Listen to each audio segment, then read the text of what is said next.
ईमानदार चोर Fyodor Dostoevsky. एक सुबह जब मैं कार्यालय जाने के लिए तैयार खड़ा था, अग्राफिना मेरे कमरे में आई। वह मेरी रसोइया, धोबन व गृह प्रबंधक थी। मुझे आश्चर्य इस बात का था कि वह मुझसे बात करने आई थी। आज तक तो वह इतनी मौन व साधारण महिला रही है कि 6 वर्षों में प्रतिदिन मात्र इसके कि खाने में क्या बनाना है, उससे कोई और शब्द नहीं सुना।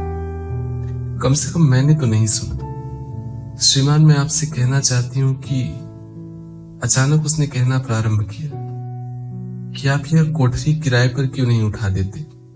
कौन सी कोठरी? वही जो रसोई घर के बगल में है। और कौन सी? क्यों क्यों लोग अक्सर किराएदार किस लिए रखते हैं? सब जानते हैं क्यों। हाँ, पर कौन लेगा उसे किराए पर? कौन लेगा? क्या किराएदार लेगा? सब जानते हैं कौन। अरे हाँ मेरी माँ, वहां एक खाट बिछाने से ही कोठरी तंग हो जाती है। कौन रह पाएगा वहां? रहने की क्या आवश्यकता है, केवल रात भर सोने के लिए ही चाहिए। रहेगा तो वह जंगले पर। कौन से जंगले पर? यही जंगला, जैसे पता नहीं। यही बैठक में जो जंगला है वो वहीं बैठेगा, सिलाई करेगा या कुछ तो करेगा। संभवतः कुर्सी पर बैठेगा। है उसके पास कुर्सी? हाँ, और उसके पास मेज भी है, सब कुछ है। कौन है वह? वो भला व्यक्ति है, लोग व्यवहार जानता है। मैं उसके लिए खाना बनाया करूंगी और कोठरी व कुर्सी मेज के लिए सिर्फ 3 रूबल हर माह लूंगी। अंततः मैं बहुत प्रयत्न करने के बाद जान पाया कि किसी वृद्ध व्यक्ति ने अग्राफिना को भड़काया है, या यूं कहें कि अग्राफिना के मन में यह बात बैठा दी कि उसे किराए पर रख लिया जाए। अग्राफिना के मन में जो बात घर कर जाए उसे प्रत्येक दिशा में करना आवश्यक होता है, अन्यथा मैं जानता था कि वह मेरी शांति भंग कर देगी। ऐसे अवसरों पर जब उसके मन के अनुकूल नहीं होता, वह उसी क्षण विचार मग्न हो जाती है। वह गहन उदासी उसे घेर लेती है। उसकी ऐसी अवस्था 2 से 3 सप्ताह तक बनी रहती है। ऐसी अवस्था में वह खाना बहुत बेस्वाद बनाती है। अक्सर चादरें लुप्त होती हैं, फर्श की सफाई छोड़ दी जाती है। एक शब्द में कहें तो परेशानी का दौर निकल पड़ता है। मैंने बहुत पहले ही ध्यान दिया था कि यह मूक महिला किसी भी परिस्थिति में स्वयं के मतानुसार अंतिम निर्णय ले लेती है, परंतु पहले से ही उसकी निर्बल बुद्धि में संयोगवश ऐसे मिलते जुलते विचार जब घर कर गए हों, उसको मनाने से मना करने का अर्थ कि आपने कुछ समय के लिए उसकी नैतिक हत्या कर दी है। और इसी कारण, क्योंकि मुझे अपनी मानसिक शांति बहुत प्यारी है, मैंने उसी क्षण स्वीकृति दे दी। उसके पास कम से कम कोई पासपोर्ट या अन्य कोई पहचान पत्र तो होगा। क्यों नहीं, निसंदेह है ना, वह भला व्यक्ति है, लोक व्यवहार जानता है। 3 रूबल देने का वचन दिया है। अगले ही दिन मेरे साधारण से दिखने वाले एक कमरे के मकान में नए किराएदार ने अपना पड़ाव डाल दिया। मैं क्रोधित नहीं हुआ, वास्तव में मैं बहुत प्रसन्न था। सामान्यतः मैं एकाकी जीवन जी रहा था, पूर्ण रूप से विरक्त जीवन। मेरे परिचित ना के बराबर थे। मैं कदाचित ही बाहर जाता था। 10 वर्ष उदासीनता में व्यतीत करने के बाद मैं निसंदेह एकाकी जीवन का आदी हो चुका था। 10-15 वर्ष या हो सकता है उससे अधिक, यही एकांतवास, ऐसी ही अग्राफिना के साथ इसी एक कमरे के मकान में बिल्कुल बेरंग जीवन रहा। केवल इसलिए एक शांत व विनीत व्यक्ति का इस घर में रहना लौकिक वरदान से कम नहीं था। अग्राफिना ने असत्य नहीं कहा था। मेरा किराएदार अनुभवी था। उसके पासपोर्ट के अनुसार वह सेवानिवृत्त सैनिक रहा है। उसका पासपोर्ट देखे बिना कोई भी यह बात उसे देखकर बता ही सकता था। अस्ताफी इवानोविच मेरा किराएदार अच्छा सैनिक था। हम प्रसन्नता से रह रहे थे, सब रोचक बात थी। अस्ताफी इवानोविच समय समय पर कहानियां सुनाता। वह विशेषतः अपने निजी जीवन की घटनाएं बड़ी कुशलता से सुनाता था। मेरे चिर परिचित उचाट जीवन में एक ऐसा कुशल कहानीकार बहुमूल्य निधि के समान था। एक दिन उसने मुझे एक ऐसी ही कहानी सुनाई। इस कहानी ने मुझ पर चिरस्थायी प्रभाव डाला। इन्हीं में से एक कहानी का प्रसंग किस प्रकार घटित हुआ यह मैं आपको सुनाता हूँ। एक दिन मैं घर पर अकेला था। अस्ताफी व अग्राफिना अपने अपने कार्य से बाहर गए हुए थे। अचानक मुझे आंगन से किसी अपरिचित व्यक्ति के आने की आहट सुनाई दी। मैं बाहर आया तो देखा वास्तव में एक अपरिचित व्यक्ति आंगन में खड़ा था। शरद काल के मौसम में भी डबल ब्रेस्ट का कोट पहने था। क्या चाहिए तुम्हें? क्लर्क अलेक्जेंद्रोव यहीं रहते हैं? इस नाम से यहाँ कोई नहीं रहता बंधु। ऐसा कैसे हो सकता है? उन्होंने तो कहा था वे यहीं रहते हैं। अपरिचित ने सावधानी से द्वार की ओर बढ़ते हुए कहा, जाओ बंधु, जाओ। दूसरे दिन दोपहर के भोजन के बाद अस्ताफी इवानोविच ने मेरा कोट लौटाया जो मैंने उसे ठीक करने के लिए दिया था। उसी क्षण फिर आंगन में किसी के आने की आहट हुई। मैंने द्वार खोल दिए। कल वाला अपरिचित मेरी ही आंखों के सामने बहुत ही अधीरता से खूंटे पर टंगे हुए मेरे कोट को अपने बगल में दबोच कर घर से भाग गया। अग्राफिना पूरे समय आश्चर्य से उसे मुंह खोल के देखती रही। इससे अधिक कुछ नहीं किया। अस्ताफी इवानोविच ने उस चोर का पीछा किया। वह 10 मिनट के बाद ही हाँफते हुए खाली हाथ लौट आया। वह ऐसे चंपत हो गया जैसे मानो अंतर ध्यान हो गया हो। बड़े ही दुर्भाग्य की बात है। अस्ताफी इवानोविच, ये तो अच्छा है कि मेरा ओवरकोट अभी भी मेरे पास है, वरना उस दुर्घटना ने तो मुझे बर्फीले पानी पर ही बैठा दिया था। मगर अस्ताफी इवानोविच पर इस घटना का प्रभाव कुछ बुरा ही पड़ा। अस्ताफी की ओर देखकर मैं ये भूल गया कि मेरा कोट चोरी हो गया है। वह जड़ चेतन हो गया। हर थोड़ी देर में वह अपना काम छोड़ देता। वह बताने लगता कि सब कैसे घटित हुआ।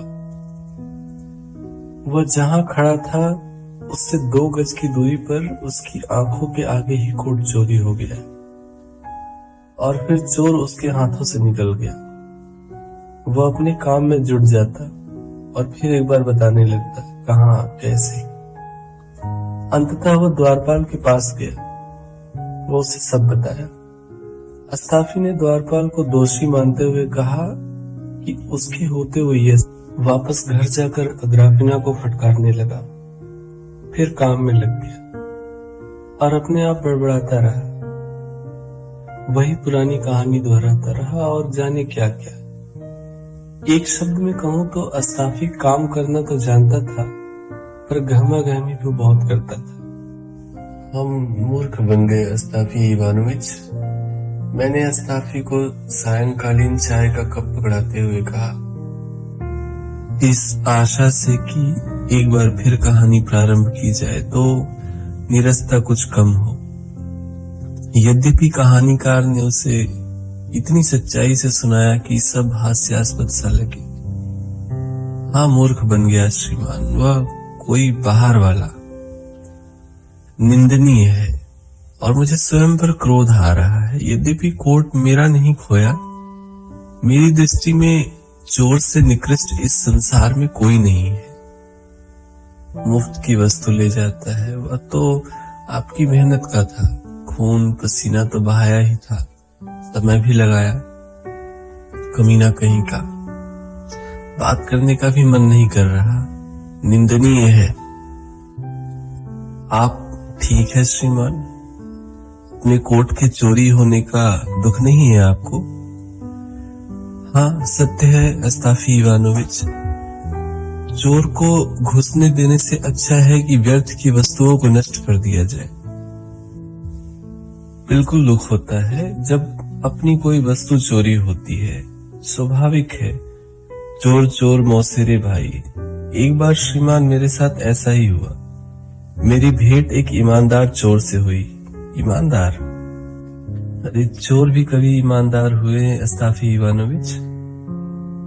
सत्य कह रहा हूँ श्रीमान, चोर भी ईमानदार हो सकते हैं। ऐसा कभी नहीं हुआ। मैं केवल ये कहना चाहता था कि मुझे प्रतीत हुआ कि वह ईमानदार व्यक्ति है, परंतु वह चोर निकला।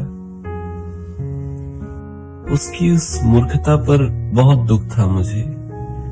कैसे हुआ ये सब कुछ अस्ताफी इवानोविच? जी श्रीमान, यह लगभग 2 वर्ष पहले की बात है। मेरे पास स्थान नहीं था, किसी प्रकार मैं समय व्यतीत कर रहा था। तब मेरी भेंट एक व्यक्ति से हुई जो जीवन में पूर्णतया हताश था। हम साथ साथ रसोई घर चले आए। एकदम पियक्कड़, अय्याश व आवारा। पहले कहीं काम करता था, परंतु शराब की लत के कारण उसे काम से निकाल दिया गया। बहुत बदनाम था। ऊपर वाला ही जानता है कि कैसे उल्टे सीधे कपड़े पहनकर घूमता। कभी कभी आश्चर्य होता था कि अपने मैले कोट के नीचे कमीज पहन भी रखी है या नहीं। जिस वस्तु पर हाथ रख देता नशे में उड़ा देता। वह झगड़ालू नहीं, विनम्र था, अनुरागी व दयालु। वह किसी वस्तु की इच्छा नहीं करता था, केवल शराब की लत थी बेचारे को। और इसी प्रकार हम मित्र बन गए, या यूं कहें कि वह मुझसे आसक्त हो गया। मुझे तो कोई अंतर नहीं पड़ता था। क्या बताऊं श्रीमान, क्या व्यक्ति था वह। जैसे स्वामी भक्त कुत्ता अपने स्वामी के पीछे पीछे पूछ बना घूमता है, वैसे ही वह मेरी पूछ बना फिरता था। जीवन में केवल एक बार मिले थे। बालपन था उसका। आरंभ में उसने रात मेरे साथ व्यतीत करने की इच्छा व्यक्त की। क्या करता, रहने की आज्ञा दे दी, क्योंकि पासपोर्ट भी था और वह व्यक्ति भी ठीक लगा मुझे। फिर दूसरे दिन वह रात भर यहीं रहा। तीसरे दिन भी आया। सारा दिन खिड़की पर बैठकर बिता दिया।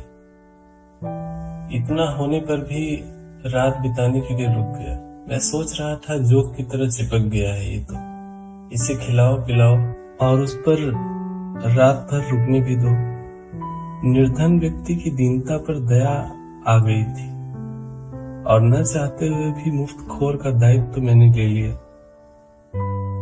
मुझे ज्ञात हुआ कि मैं पहले एक बार किसी और के टुकड़ों पर पल रहा था। इकट्ठे बैठकर दोनों पीते पिलाते। एक दिन उसने अधिक पी ली और किसी दारुण दुख से ईश्वर को प्यारा हो गया। इस पियक्कड़ का नाम एमिली था, एमिली इलीच। मैं सोचता रहा, मस्तिष्क पर जोर देता रहा कि कैसा व्यवहार करूं। घर से बाहर निकालूं तो आत्मा गवाही नहीं देती। दुख होता है। निराश था वह, बिल्कुल आशाहीन मनुष्य। मैं क्या करता। वह बिल्कुल गुमसुम सा बैठा, न कुछ पूछता, केवल बैठा रहता। वह आंखों में देखता रहता है, जैसे कुत्ता अपने स्वामी की आंखों में झांकता है। तात्पर्य यह है कि शराब का नशा कैसे जीवन को व्यर्थ कर देता है। अपने आप से मैं कह रहा था, उससे कैसे कहूंगा, एमिली चले जाओ यहाँ से, अब यहाँ तुम्हारा कोई काम नहीं है, गलत स्थान पर आ गए तुम। अतिशीघ्र मेरे स्वयं के खाने के लिए भोजन नहीं बचेगा। अपना पेट काट कर मैं तुम्हें कब तक खिलाऊंगा। बैठे बैठे सोचता रहा कि क्या करूं, कैसे कहूं। और मैं बहुत स्पष्ट देख रहा था कि मेरी बात सुनकर कैसे देर तक मुझे देखता रहेगा। बैठा शून्य में निहारता रहेगा, जैसे एक शब्द भी समझ नहीं आ रहा हो, और बाद में समझ आने पर खिड़की से गठरी उठाएगा। आगे मैं देख रहा था 4 खाने वाली लाल तार तार हुई गठरी, जिसमें ईश्वर ही जानता है क्या रखा हुआ था, जिसे वह जहां भी जाता साथ ले जाता। यहाँ भी ले आया था। फिर फटे पुराने कोट को पहनकर उस पर पड़ी सिलवटें ठीक करेगा, ताकि वह देखने में ठीक ठाक लगे। और गरमाई भी दी, और उसमें झांकते छिद्र व इधर उधर जड़े पैबंद कम दिखाई दे। बड़ा ही कोमल है वह। इसके बाद द्वार खुलेगा, बाहर पांव रखेगा, इधर कपोल पर आंसू बह चलेंगे। ऐसे किसी को नष्ट होने के लिए कैसे छोड़ा जा सकता है? मन दुखी हो रहा था। ठीक उसी क्षण में ये सोच रहा था कि मेरा क्या होगा। मुझे पूरा अनुभव था कि मैं अच्छी स्थिति में नहीं था। एमिली, मैं सोच रहा था कि अब तुम मेरे यहाँ और अन्न नहीं खा पाओगे। शीघ्र ही मैं यहाँ से छोड़कर चला जाऊंगा और तुम मुझे कहीं भी ढूंढ नहीं पाओगे। बस श्रीमान, हम वहां से चले आए। उस समय मेरे मालिक अलेक्जेंडर फिलिमोनोविच ने मुझे कहा कि अस्ताफी, मैं तुम्हारे कार्य से अत्यधिक प्रसन्न हूँ। गांव से जा तो रहा हूँ, तुमको भुला नहीं पाऊंगा। जब भी वापस लौटूंगा कार्य के लिए तुरंत बुला भेजूंगा। स्वामी बड़े दयालु थे। दुर्भाग्य से उसी वर्ष वो भगवान को प्यारे हो गए। उन्हें देवलोक की प्राप्ति हो। मैंने अपना सामान व जो जमा पूंजी थी सब ली और एक जानकार वृद्ध महिला के घर चला आया। उसने मुझे अपने कमरे का एक कोना किराए पर दे दिया। वह किसी खाते पीते परिवार में नर्स के पद पर कार्य किया करती थी। वह पेंशन से जीविका चला रही थी। मैं ये सोच रहा था, श्रीमान, आपको क्या लगता है? मैं अपने जानकार से मिलने गया था। वह सायंकाल जब लौट तो देखता हूँ कि एमिली मेरी संदूकची पर बैठा हुआ था। उसके पास 4 खाने वाली लाल तार तार हुई वही गठरी पड़ी थी। वह फटा पुराना सिलवटों वाला कोट उसके शरीर पर चढ़ा हुआ था। वह मेरी प्रतीक्षा कर रहा था। उकताहट से बचने के लिए उसने वृद्ध महिला से धार्मिक पुस्तक ले ली। वह उसे उल्टा पकड़कर न जाने क्या पढ़ रहा था। यहाँ भी उसे अपने पीछे पहुंचा देख खींच से मैं हाथ पटक रहा था। यही सोच रहा था कि पहले दिन धक्का क्यों नहीं दिया, और कर भी क्या सकता था। मैंने सीधा उससे पूछा, क्या वह अपना पासपोर्ट लाया है? बस श्रीमान, मैं फिर गहरे चिंतन में बैठ गया। अंततः यह व्यक्ति है क्या? हाँ, आवारा है, पर क्या मेरे जीवन में अधिक अशांति फैला देगा? चिंतन के बाद निकल कर आया कि संभवतः नहीं। उसे खाने को बहुत तो चाहिए नहीं। सुबह नाश्ते में डबल रोटी, कुछ स्वादिष्ट बनाने को प्याज पर्याप्त होंगे। दोपहर के भोजन में वही डबल रोटी और प्याज बुरी नहीं रहेगी। रात्रि फिर प्याज व क्वास, और आवश्यक हो तो डबल रोटी, और हाँ, बंद गोभी का सूप कभी कभी मिल जाए साथ में, तो हम दोनों गले तक भरे रहेंगे। मैं बहुत नहीं खाता, और इस पियक्कड़ का काम पीना अधिक, खाना ना के बराबर ही था। इसकी रुचि तो केवल वोदका पीने में है, और इसका नाश्ता मुझे एक दिन में ले डूबेगा। मैं सोच रहा था, श्रीमान, मस्तिष्क पर एक और बात हावी हो रही थी कि अगर एमिली मुझे छोड़कर चला गया तो मैं जीवन में प्रसन्न नहीं रहूंगा। फिर क्या था श्रीमान? मैंने मन बना लिया कि मैं ही एमिली का पिता हूँ, शुभचिंतक हूँ। सोच रहा था कि इसे हर बुराई व नाश से सुरक्षित रखूंगा। धीरे धीरे शराब छुड़वा दूंगा इसकी। थोड़ी प्रतीक्षा करो एमिली, यही मेरे पास रहो। इस बार तुम्हारा नियंत्रण मेरे हाथों में है। मेरे आदेश का पालन करना पड़ेगा। मैं बैठा सोच रहा था कि इसे कोई न कोई काम सिखा दूंगा। अभी नहीं, इस समय एमिली सैर सपाटे से अपना मन बहला ले। इस दौरान मैं यह प्रयास करता हूँ कि क्या काम उचित रहेगा जिसे एमिली सरलता से कर सके। श्रीमान, मैं समझता हूँ कि प्रत्येक व्यक्ति में कोई न कोई कार्य करने की क्षमता होती है। एमिली भी अवश्य ही कुछ करने योग्य होगा। बस श्रीमान, मैं बिल्कुल चुपचाप छिपकर एमिली के हर क्षण का निरीक्षण करने लगा। मैंने उससे बिल्कुल उजट पाया। प्रारंभ में मैंने बड़ी ही विनम्रता से एमिली को अपना ध्यान रखने को कहा, नशे से दूर रहने की सलाह दी। अपने को देखो, कैसे चीथड़ों में घूमते रहते हो, और यह कोट स्पष्ट शब्दों में कहूं तो छलनी का काम अच्छी तरह करेगा। अरे कुछ तो शर्म करो, कम से कम अब तो नशे की इस नींद से जाग जाओ। ईमान, एमिली ने मुझे सुना। मेरा एमिली गर्दन झुकाए मुझे सुन रहा था। इतने लंबे समय के नशे से उसकी जीभ लड़खड़ाने लगी थी। वह शब्दों का उचित उच्चारण नहीं कर सकता था। आप उसे खीरा बोलना सिखाओ, उसका जवाब होगा लोबिया। मुझे शांति से सुनता, देर तक सुनता, फिर लंबी गहरी सांस ले पछतावा प्रकट करने लगता। इतनी लंबी आह क्यों एमिली? मैंने पूछा। बस ऐसे ही। नहीं, कोई बात नहीं है अस्ताफी इवानोविच, व्याकुल न होइए। आज सुबह दो महिलाएं सड़क पर छीना झपटी कर रही थी।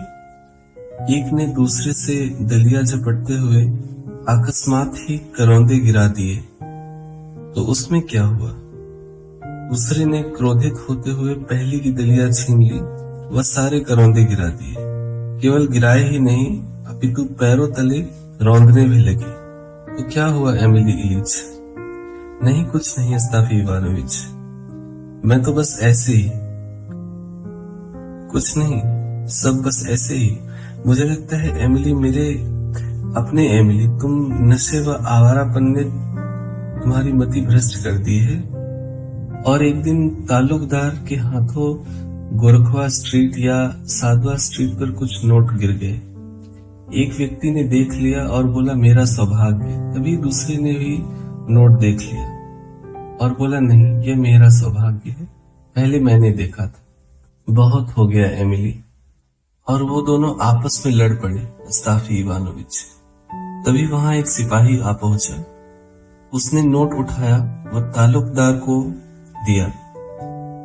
फिर उन दोनों को शोर करने के लिए जेल में डालने की धमकी देने लगा। हाँ, तो इसमें अद्भुत क्या है एमिली? कुछ नहीं, वहां इकट्ठा हुई भीड़ हंस रही थी अस्ताफी इवानोविच। तुम भी एमिली? भीड़ क्या, अरे 3 पैसों के लिए अपनी आत्मा तक बेच दी। और मैं कुछ कहूं तुमसे एमिली? अवश्य, क्यों नहीं अस्ताफी इवानोविच। तुम कुछ काम करो प्यारे एमिली, सच कहता हूं, एक बार फिर कह रहा हूं, अपने ऊपर दया करो। समय आ गया है, तुम कोई काम करो। क्या काम करूं अस्ताफी इवानोविच? मुझे नहीं पता है मैं क्या और कैसे करूं। कौन मुझे काम देगा, आप ही बताइए। किसी कारण तो तुम्हें नौकरी से निकाल दिया गया है एमिली। तुम केवल पियक्कड़ बन के रह गए हो।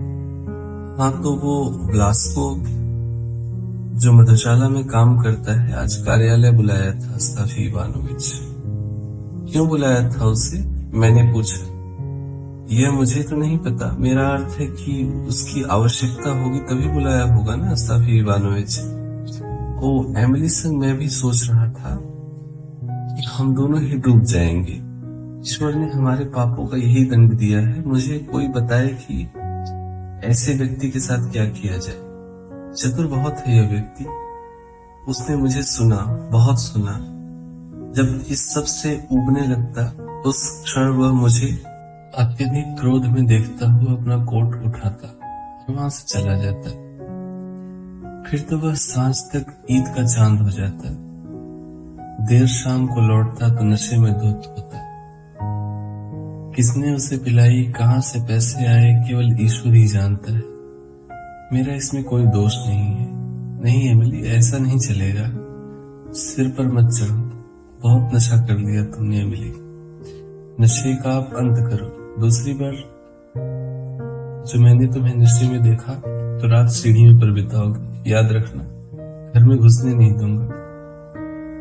श्रीमान, दंड सुनकर मेरा एमिली 2 दिन तक घर पर ही रहा। तीसरे दिन वह फिर गायब हो गया। मैं उसकी प्रतीक्षा कर रहा, बड़ी प्रतीक्षा की, मगर वह आता नहीं दिखा। इस बात को स्वीकारता हूं कि मैं भयभीत हो गया था और मन ही मन मुझे उस पर दया आ रही थी, यह सोचकर कि यह मैं क्या कर बैठा। मैंने उसे भयभीत कर दिया था संभवतः। मैं सोच रहा था, हे भगवान, कहाँ गायब हो गया यह भागा। संभवतः मर गया, ईश्वर न करे। रात हो आई, वह नहीं आया। अगले दिन सुबह मैं ड्योढ़ी पर आया तो क्या देखता हूँ, वह वही सीढ़ी पर सिर रखकर सो रहा था। सर्दी से उसका शरीर अकड़ गया था। क्या हो गया है तुम्हें एमिली? ईश्वर तुम्हारी रक्षा करे। अच्छा यह बताओ, तुम गायब कहाँ हो गए थे? वो वास्तव में अस्ताफी इवानोविच, मैंने उस दिन आपको क्रोधित कर दिया था ना, और आपने मुझे धमकाया भी था कि ड्योढ़ी पर ही सोना पड़ेगा मुझे, केवल इसलिए आपकी बात से मेरा साहस नहीं हुआ अंदर आने का, अस्ताफी इवानोविच। तो मैं वही ड्योढ़ी पर सो गया। अच्छा होगा एमिली, जो तुम कोई दूसरा काम ढूंढ लो। ऐसे सीढ़ियों पर टकटकी लगाए बैठने से क्या मिलेगा? रोष व करुणा से भरकर मैंने कहा, कौन सा दूसरा काम पकड़ लूं अस्ताफी इवानोविच, आप ही बताइए मुझे। ओ मेरे निराशा, कुछ और नहीं तो कम से कम सिलाई की कला ही सीख लो। कभी तो आंख उठाकर अपने इस तार तार हुए कोट को देख लो। इतनी रोशनदान कम है क्या? अरे सीढ़ियां पोंछने के काम ले रहे हो? अच्छा तो यही होगा कि सुई धागा लो और अपने इस कोट को रफू करने में समय लगाओ। और मेरे पियक्कड़ एमिली, ऐसा करने से कोट के कुछ तो भाग्य खुलेंगे। आप क्या सोचते हैं श्रीमान? वास्तव में उसने सुई धागा उठा ली। मैंने तो उससे मजाक किया था। वो भयभीत हो गया, वह झट से सुई पकड़ के बैठ गया। कोट उतार कर एक और किया, वह सुई धागा पिरोने बैठ गया और मैं उसकी ओर देखता रहा, जैसे कि मैं जानता था कि उसकी आंखों में पानी भर भर कर आ रहा है, हाथ कप रहे हैं, वह आंखें लाल हो गई हैं। बहुत प्रयास किया धागा पिरोने का, मगर धागा था कि गलता ही नहीं था। गीला किया धागे को, उंगलियों से बल दिया और सपाट किया, फिर पिरोया। नहीं, धागा नहीं गया। सुई धागा गुस्से से परे फेंका और मेरी ओर देखने लगा। मिली, बड़ी ही कृपा की है तुमने मुझ पर। यदि तुम लोगों के सामने होते तो मेरा सिर अवश्य शर्म से झुक गया होता। अरे मूर्ख, तुम्हारे जैसा सरल व्यक्ति कोई नहीं है। मैंने बस ठिठोली की थी, मैं केवल उलाहना दे रहा था। अब यह सिलाई का किस्सा छोड़ो, ईश्वर तुम्हें हर अपराध से दूर रखे। ऐसे ही बैठे रहो, केवल निर्लज्जता छोड़ दो। और हाँ, सीढ़ियों पर रात बिताकर मुझे लज्जित मत करो। तो फिर मैं क्या करूं अस्ताफी इवानोविच? मैं स्वयं अच्छी प्रकार से जानता हूं कि मैं पियक्कड़ हूं, वह हर कार्य के लिए अयोग्य हूं। मैं अपने हृदय में केवल आपको अपना शुभ चिंतक मानता हूं। तभी उसके नीले पड़े होठ अचानक कपने लगे। सफेद कपोल पर एक आंसू ऐसे लुढ़का जैसे उसकी पूरी व्याकुलता दिखाई दी। एक के बाद दूसरा और फिर एक आंसू। फिर क्या था, अचानक आंसुओं की धार उमड़ पड़ी और अंजलि भर भर कर बौछार पड़ने लगी। मेरे एमिली, मेरे ईश्वर, मेरे एमिली पर कृपा करो। ऐसा लगा जैसे किसी ने मुझे चाकू से चीर दिया हो। हाय राम, मैंने सपने में भी नहीं सोचा था कि यह इतना भावुक होगा। कौन जानता था? कोई भी यह अनुमान नहीं लगा सकता था। नहीं एमिली, मैंने सोचा मैं ही हाथ खड़े कर देता हूं। वृक्ष की शाखा जैसे गिरकर अलग हो जाती है, तुम भी अपने मन की करो श्रीमान। और इसके आगे सुनाने को क्या रखा है? सारा किस्सा इतना ही खोखला था, तुच्छ था कि शब्दों का भी उपहास होगा। मेरे कहने का तात्पर्य ये है कि मेरे स्थान पर आप होते श्रीमान, तो खोटे 2 सिक्के भी नहीं देते। मैंने तो फिर भी बहुत कर दिया। अगर जो मेरे पास बहुत कुछ होता तो यह सब नहीं होता। श्रीमान, मेरे पास नीले रंग की एक 4 खाने वाली पतलून थी, बड़ी ही अच्छी व सुंदर। हमारे यहाँ एक धनी जमींदार ने उसे निश्चित किया था। बाद में उसने मेरे लिए यह कहकर छोड़ दिया कि यह उसके लिए तंग है।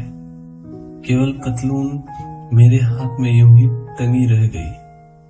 सोच रहा था बहुत महत्वपूर्ण और बहुत ही बहुमूल्य पतलून होगी। कबाड़ी बाजार में 5 रुपए तो मिल ही जाएंगे। नहीं तो मैं इसे काटकर 2 पतलून बनाकर पीटर्सबर्ग में बेच दूंगा, और तो और जो बचेगा उससे अपने लिए बेस्ट कोट बना लूंगा। निर्धन के लिए तो श्रीमान वो भी बहुत है। उन दिनों एमिली बहुत ही कठिन व निराशाजनक समय से निकल रहा था। मैंने देखा कि एक दिन नहीं पी, दूसरे दिन नहीं पी, तीसरे दिन उसने शराब की एक बूंद भी नहीं पी। वह बिल्कुल स्तब्ध, दुखी व हताश बैठा था। उसे देख बहुत दुख हुआ। फिर सोचा या तो एमिली की जेब खाली है या फिर ईश्वर की कृपा से यह सही मार्ग पर चल दिया है। श्रीमान, जैसा सब घटा है वैसे ही मैंने आपको सुना दिया। कुछ दिन बाद बहुत बड़ा त्योहार आया। मैं सायंकालीन प्रार्थना के लिए गिरजाघर चला गया। लौटा तो देखा मेरा एमिली खिड़की पर बैठा है, नाक तक पिए हुए इधर उधर लड़खड़ा रहा है। उसे लड़खड़ाते देख मैं सोच रहा था, अच्छा तो यह गुल खिलाना था इसे। पतलून के लिए मैं संदूक की ओर बढ़ा, देखकर अचरज में पड़ गया। पतलून संदूक में थी ही नहीं। मैं पैर पटकता रहा, कहाँ खो गई। हर जगह खोजा, लेकिन पतलून दिखाई नहीं दे रही थी। ऐसा प्रतीत हुआ मानो किसी ने हृदय के मेरे टुकड़े कर दिए हों। मैं उसी क्षण वृद्धा के पास दौड़ कर गया।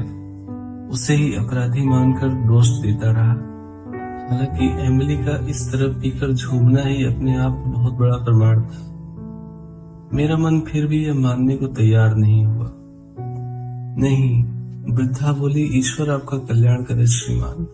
आप ही बताइए, मेरे किस काम की थी आपकी पतलून?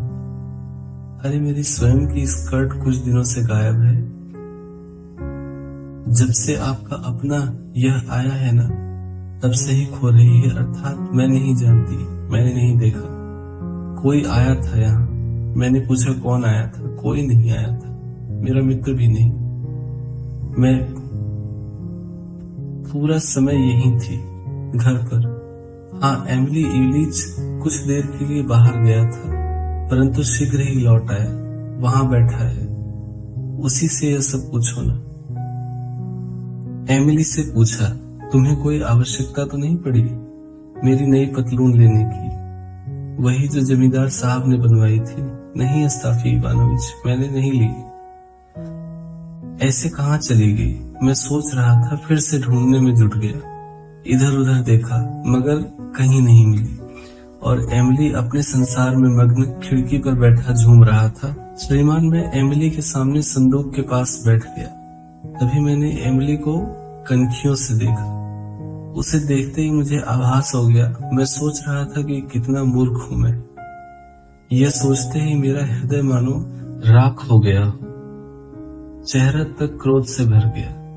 तभी अचानक एमिली ने मेरी ओर देखा और कहा, नहीं नहीं अस्ताफी इवानोविच, संभवतः आप सोच रहे होंगे कि मैंने, आप समझ ही गए होंगे मेरे कहने का तात्पर्य।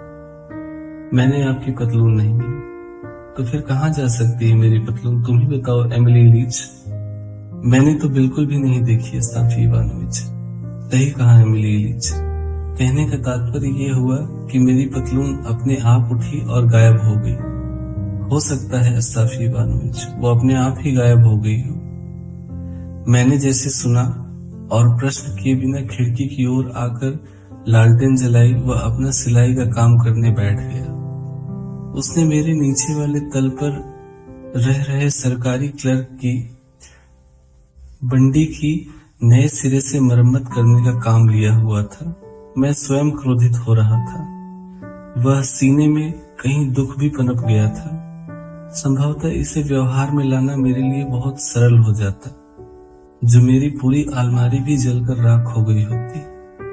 एमिली थोड़ा भावुक हो रहा था, यह जानकर कि मैं क्रोधित हूँ। ऐसा ही होता है श्रीमान, जब किसी को अपने अपराध का बोध होता है, वह दूर से ही परेशानी भांप लेता है।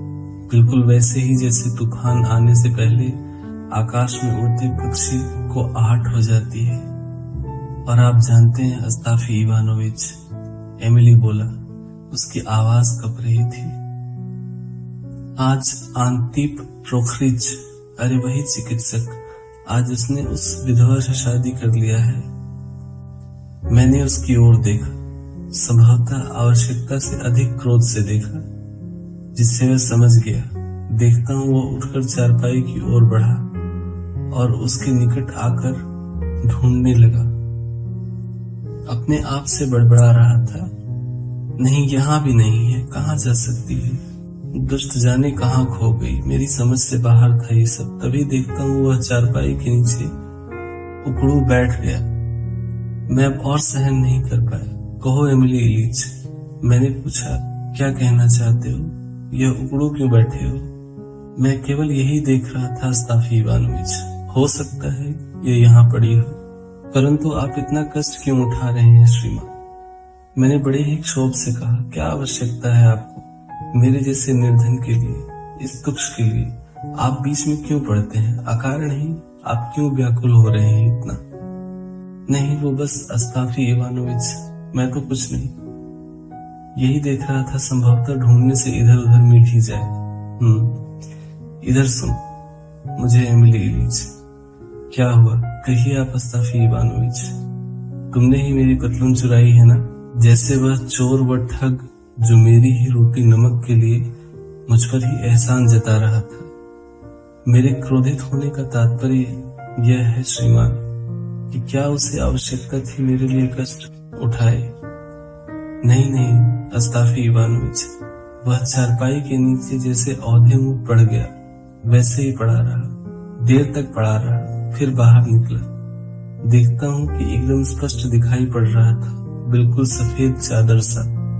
खिड़की पर मेरे पास आकर बैठ गया। नहीं अस्ताफी इवानोविच। अचानक वह उठ खड़ा हुआ, वह मेरे समीप आ गया। मैं क्या देखता हूँ, पाप से भी अधिक भयानक आंखें दिख रही थी मुझे। अस्ताफी इवानोविच, मेरी इच्छा नहीं थी कि आपकी पतलून चुराऊं मैं।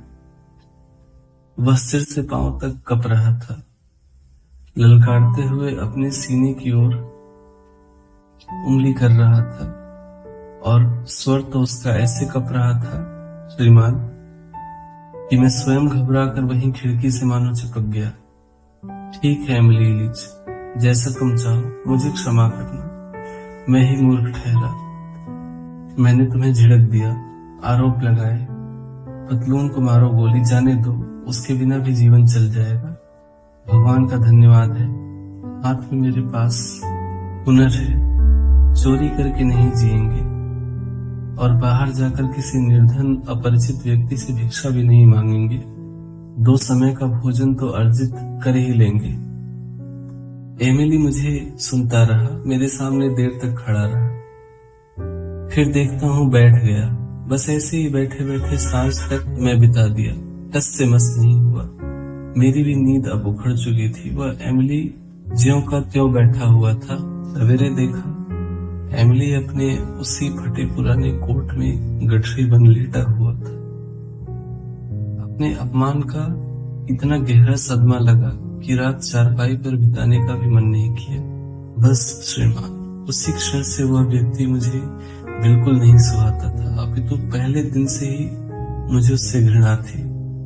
मुझे ऐसा आभास हो रहा था जैसे मैंने अपने ही बेटे ने लूट लिया हो और अपने ही रक्त ने अपमानित कर दिया हो। मैं सोच रहा था, और एमिली तो श्रीमान 2 सप्ताह की मौज मस्ती करने चला गया।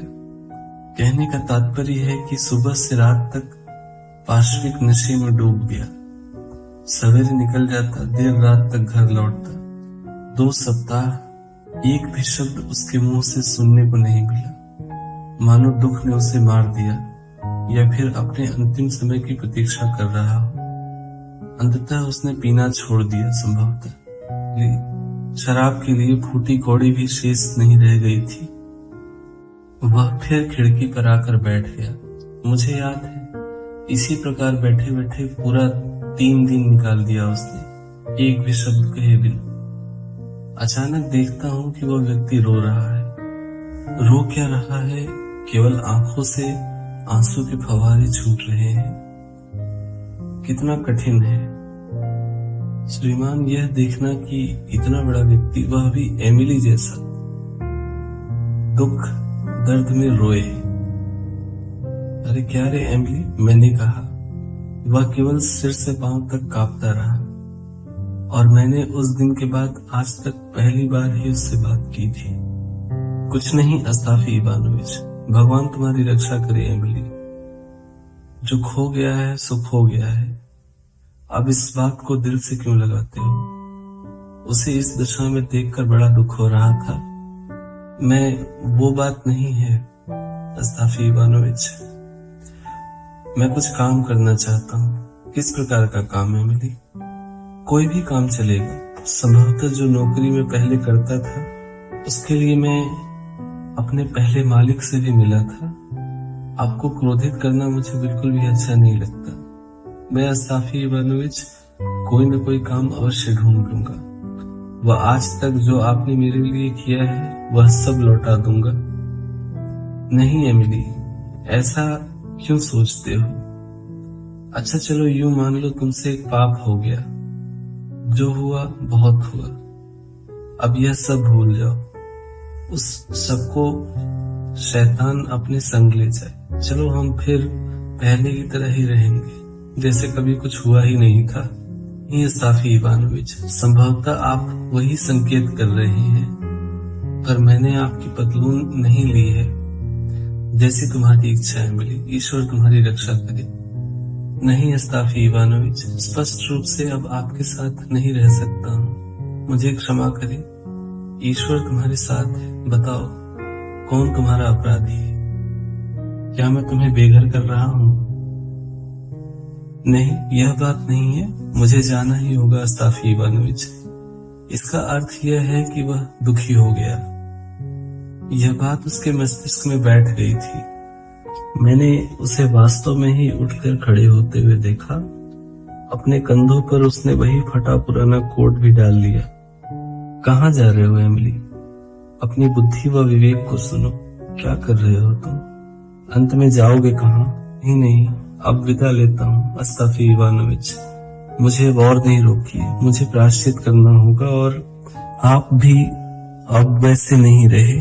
कौन नहीं रहा? तात्पर्य छोटे बालक जैसा आचरण है तुम्हारा एमिली। अकेले जीवित नहीं बचोगे तुम एमिली। नहीं अस्ताफी इवानोविच, आप मुझे जाने दे। क्षमा कीजिए, यहाँ रहते हुए मैंने किसी बात से आपको कष्ट पहुंचाया हो। क्या होना था श्रीमान, वह चला गया। दिन भर उसकी प्रतीक्षा करता रहा। सोचा सांझ तक वापस आ जाएगा, पर नहीं आया। दूसरे दिन नहीं लौटा, तीसरे दिन नहीं लौटा। मैं भयभीत हो गया। गहरी उदासी ने मुझे घेर लिया। न खाना सूझता, न पीना, और न ही नींद थी आंखों में। बिल्कुल ही निर्बल कर गया वो मुझे। चौथे दिन उठा, वह बाहर निकल पड़ा। आसपास के हर छोटे बड़े भोजनालय में झांकता और पूछता कि किसी ने उसे देखा हो। परंतु एमिली, मेरा एमिली कहीं गायब हो गया। अपने किए को भुगतना तो पड़ेगा ही। मैं सोच रहा था कि किसी चार दीवारी में मर तो नहीं गया पियक्कड़, और अब मूर्ख सड़ रहा होगा कहीं। मैं जीवित नमृत घर लौट आया। दूसरे दिन उसे ढूंढने जाना था। स्वयं को धिक्कारता रहा। क्यों उसे जाने दिया? वह मूर्ख अपनी इच्छा से तो नहीं गया मुझे छोड़कर। 5वें दिन दरवाजे पर आहट हुई। सायंकाल का समय था। देखता हूँ एमिली घर में प्रवेश कर रहा था। एकदम नीला पड़ गया था। वह बाल कीचड़ में लिप्त थे। एकदम नीला पड़ गया था। अपना कोट पटक कर वहीं संदूक पर बैठ गया और मुझे देखने लगा। मैं बहुत प्रसन्न हुआ, पर साथ ही मेरा दुख और दोगुना हो गया। मैं सोच रहा था कि अगर मैं ऐसे छोड़कर चला गया होता तो वहीं मर जाता, परंतु लौटकर घर न आता। एमिली लौट आया। किसी भी व्यक्ति को इस दशा में देखकर मन व्यथित होगा, स्वाभाविक है। मैं उसे दुलारने लगा, पुचकार रहा था। सांत्वना दे रहा था। मुझे प्रसन्नता हुई कि तुम लौट आए। अगर और कुछ देर कर देते तो आज मैं तुम्हें ढूंढने निकल पड़ता। तुमने कुछ खाया है या नहीं? खा लिया अस्ताफी इवानोविच, पेट भर खाया। लो बंधु, यह कल का थोड़ा सा सूप बचा है, बंद गोभी का। इसमें मांस भी है, केवल पत्ता गोभी ही नहीं है, साथ के लिए कुछ रोटी व प्याज भी है। चलो अब खा लो। कह रहा हूं तुम्हारे स्वास्थ्य के लिए अच्छा ही रहेगा ये। भोजन तो परोस दिया मैंने। खाने के लिए उसके उतावलेपन को देखकर यही प्रतीत हुआ कि उसने पिछले 3 दिनों से अन्न का एक भी दाना ग्रहण नहीं किया है। इसका यही अर्थ है कि उसकी यह भूख ही मेरे पास वापस लाई है। मैंने सोचा, उसकी यह विवशता मेरे हृदय को गहराई से छू गई। मैं शीघ्रता से जाकर पास की दुकान से एक वोदका ले आया और एमिली से कहा, आओ हम एक साथ एक दूसरे के अच्छे स्वास्थ्य के लिए वोदका पिएं और उत्सव का आनंद उठाएं। देखता हूँ ललचाए हाथ आगे बढ़ते हैं, मुंह तक जाते हैं और फिर छोड़ देते हैं। फिर एक बार वोदका उठाई, मुंह तक ले गया, अपनी आस्तीन पर भी थोड़े गिरा लिए और बस वोदका वापस रख दी। क्या हुआ एमिली? नहीं, मैं नहीं पीऊंगा अस्ताफी इवानोविच। तुम नहीं पी रहे हो? हाँ, मैं अस्ताफी इवानोविच, बस अब और नहीं पीऊंगा। अच्छा, तो तुमने ना पीने का मन बना लिया है, यह केवल आज नहीं पियोगे? कोई उत्तर नहीं दिया उसने। कुछ क्षण बाद देखता हूँ अपनी बाह पर सिर रख दिया। क्या हुआ? स्वास्थ्य तो ठीक है ना एमिली?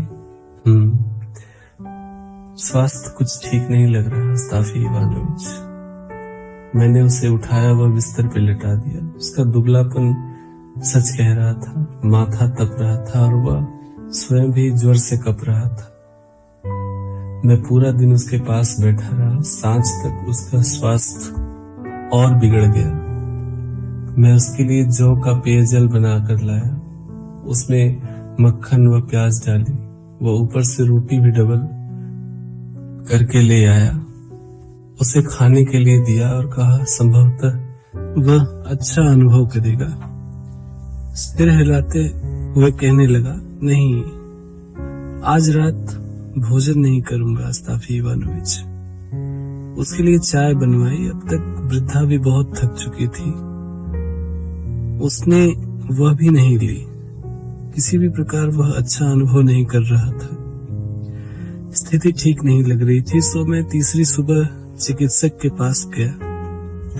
चिकित्सक मेरे परिचित थे और मेरा भी उपचार किया था जब मैं दूसरे स्थान पर रहता था। चिकित्सक ने आकर एमिली की जांच की और कहा, मुझे बुलाने में देर कर दी है, अब कुछ नहीं बचा है इसमें। हाँ, परंतु मैं एक चूर्ण लिख देता हूँ, वे अवश्य दे दे। खैर, मैंने कोई चूर्ण नहीं दिया उसे, क्योंकि मैं समझ गया था कि चिकित्सक भी केवल समय गंवा रहे हैं। इस बीच 5वां दिन भी आ गया। वह प्रत्येक क्षण मेरे सामने मर रहा था श्रीमान। मैं खिड़की के ऊपर बैठा काम कर रहा था। वह वृद्धा गैस जला रही थी। सभी चुप थे और मेरा हृदय इस दुष्ट के लिए फटा जा रहा था, बिल्कुल वैसे मानो जैसे अपने ही बेटे को मैं दफन कर रहा हूँ। मैं जानता हूँ सुबह से एमिली मुझे निरंतर देखे जा रहा था, जैसे कुछ कहना चाहता हो परंतु साहस नहीं कर पा रहा हो। अंततः मैंने ही उसे देखा और उसकी आंखों में एक विचित्र सी प्रतीक्षा दिख रही थी। आंखें क्षण भर भी हट नहीं रही थी। मेरी आंखों से मिलते ही उसकी आंखें झुकी जाती। अस्ताफी इवानोविच, कुछ कहना चाहते हो एमिली? यदि पुराने कपड़ों के बाजार में मेरा यह कोट बेचा जाए तो अधिक से अधिक कितने पैसे मिलेंगे अस्ताफी इवानोविच? ठीक प्रकार से तो मुझे भी नहीं पता, परंतु 3 रूबल तो मिल ही जाएंगे एमिली। उस सरल व्यक्ति का मन रखने के लिए मैंने ऐसा ही कह दिया। वास्तविकता यह थी कि इतना फटा पुराना तार तार हुआ कोट उस बाजार में मेरे उपहास का कारण बनकर रह जाता। और मैं तो सोच रहा था अस्ताफी इवानोविच, 3 रूबल से अधिक ही मिलते इसके। बनात का बना हुआ है स्ताफी इवानोविच। केवल 3 रूबल कैसे सोच सकते हो? मैं नहीं जानता सही मूल्य, मैं तो केवल अनुमान लगा रहा हूँ एमिली। यदि तुम बाजार जाकर प्रयास करना चाहो तो कर सकते हो, मगर पहली बार 3 रूबल ही मांगना। कुछ देर एमिली ने चुप्पी धारण कर ली। कुछ समय बाद फिर से पुकारा, स्ताफी इवानोविच।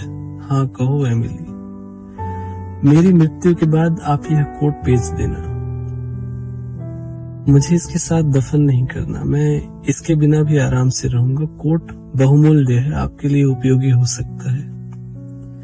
यह सुनकर श्रीमान मेरा हृदय जो लहूलुहान हुआ उसे शब्दों में कहना बहुत कठिन है।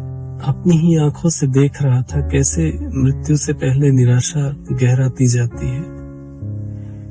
एक बार फिर सबने चुप्पी साध ली। ऐसे ही लगभग 1 घंटा बीत गया। मैंने फिर दोबारा एमिली की ओर देखा। अब वो भी मुझे देख रहा था। जैसे ही उसकी आंखें मेरी आंखों से मिली, उसने फिर अपनी आंखें झुका ली। तुम पानी पीना चाहते हो एमिली? अवश्य। ईश्वर आपकी सदा रक्षा करेगा स्ताफी इवानोविच। मैंने उससे पीने को पानी दिया। उसने एक घूंट पी लिया। आपका बहुत बहुत धन्यवाद। और कुछ चाहिए एमिली? नहीं स्ताफी इवानोविच, और किसी वस्तु की आवश्यकता नहीं है। और मैं वो क्या कुछ कहना चाहते हो? आप जानते हैं कि कहो एमिली, क्या चाहिए तुम्हें? वह पतलून, आप जानते हैं उस दिन आपकी पतलून मैं ही ले गया था स्ताफी इवानोविच। कोई बात नहीं, ईश्वर तुम्हें क्षमा कर देंगे एमिली। बेचारे वो प्यारे एमिली। सुकून से वैकुंठवासी होना। और श्रीमान, उसका हृदय जैसे सन्न रह गया। वह आंखें आंसू की बौछार से भीग गई। मैं एक क्षण के लिए उससे दूर हो गया। स्ताफी इवानोविच, देखता हूँ। एमिली और कुछ भी कहना चाहता था। ऊपर उठने का प्रयास किया। वह होठों से कुछ बुदबुदाने का भी प्रयास किया। अचानक से सिर से पांव तक लाल हो गया। वह अब मुझे ही देख रहा था। अचानक देखता हूँ पीला पड़ने लगा और पीला पड़ता गया। अगले ही क्षण वह गिर गया। सिर पीछे की ओर झुक गया। उसने अंतिम सांस ली और अपनी आत्मा ईश्वर को समर्पित कर दी।